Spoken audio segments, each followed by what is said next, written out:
Half of the government departments were cut, and 1/3 of the civil servants were dismissed. This was the first action taken by Argentina's president Javier Milei after assuming office to revive the economy. After applying shock therapy, Argentina experienced a rare budget surplus for the first time in 12 years. Milei, who is often called the Argentine Trump, did his best to make things right. But did he truly manage to save Argentina? Since Javier Milei took office on December 10th of last year, his style of governance has been eccentric, earning him the nickname the Madman. No president has ever been so excited as to campaign with a chainsaw at election events. After assuming office, Milei firmly began to implement his shock therapy, determined to take drastic measures. However, initially, due to his overly aggressive style, many people were skeptical. They mocked him, saying he couldn't govern, and some even thought he was just giving up on the country. But what no one expected was that Milei's bold actions were like spring rain, and Argentina's economic landscape was facing an unprecedented transformation. After all, for Argentina at the time, the economy was nearly at its lowest point in history. As a traditional agricultural powerhouse, Argentina was once the third largest economy in Latin America. In fact, in the early 20th century, it briefly became the 7th richest country in the world. But after centuries of development, Argentina became poorer and poorer. Even though Argentine beef was exported worldwide, its own citizens couldn't afford to eat it. Today, apart from football, Argentina has almost nothing left. The world-renowned football star Messi came from the slums of Argentina. At the same time, Argentina's political scene was in turmoil, even experiencing the shocking situation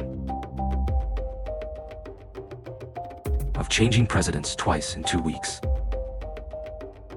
until Milei appeared and changed Argentina's fate. Milei's career is quite diverse. He once worked as a goalkeeper and radio host, but due to his strong interest in economic issues, he switched to economic research. By 2014, Milei had become a major figure in the economics world due to his bold statements and sharp rhetoric. During his election campaign, Milei harshly criticized the previous president and publicly promoted his own abilities, ultimately winning the election. After taking office, Milei took bold actions, believing that the Argentine government had too much waste. So, he immediately cut 18 government departments down to 9, and also reduced the number of ministries from 106 by 1/3, leaving only 54. His drastic measures led to over 50 civil servants being forced to leave their posts. Since Milei took office, government spending has also been reduced by 32%. At the same time, Milei privatized many state-owned enterprises and restructured the public employment system.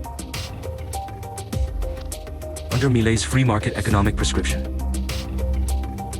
certain effects were achieved. Argentina's annual inflation rate, which had exceeded 300%, dropped to 2.7%. As a result, Milei gained widespread praise, and his prestige quickly rose.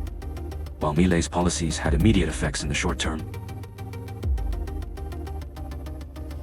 over time, these liberal reforms began to show their side effects. The domestic currency devalued sharply, leading to skyrocketing prices.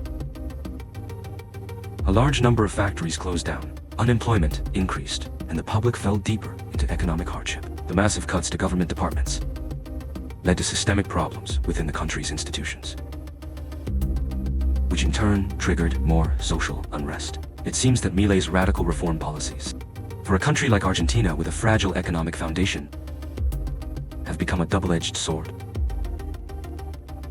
As for whether the Madman Milei will succeed in saving Argentina in the future, it remains an unknown.